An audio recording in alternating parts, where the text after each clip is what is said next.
फुपाटा सगळ्या लोकांचा घरावर उघडं पडलेलं आहे. त्यांना महिलांना संरक्षण द्यायचं नाही, महिलांना आरक्षण द्यायचं नाही. झालं लोकसभेचं विधेयक झालं, महिला आरक्षणाचं विधेयक का नामंजूर झालं. सगळ्या सरकारला धक्का नव्हतं.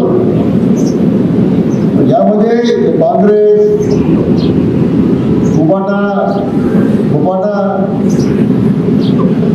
सगळ्या लोकांचा घरावर उघडं पडलेलं आहे.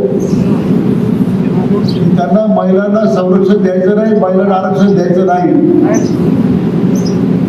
त्यामुळे पराभव मोदी साहेबांचा नाही आहे. हा पराभव दुर्दैवाने आमच्या सगळ्या महिला भगिनींचा झालेला आहे. आणि याचा असूड आमच्या महिला भगिनी येणाऱ्या राज्यांच्या ज्या निवडणूक होत आहेत त्या निवडणुकांमध्ये आणि आपल्या पोटनिवडणुकीमध्ये भारतीय जनता पक्ष महायुतीच्या उमेदवाराला मतदान करू त्याचा बसवा म्हणून काढण्याशिवाय राहणार नाही, त्याची मला विनंती करायची.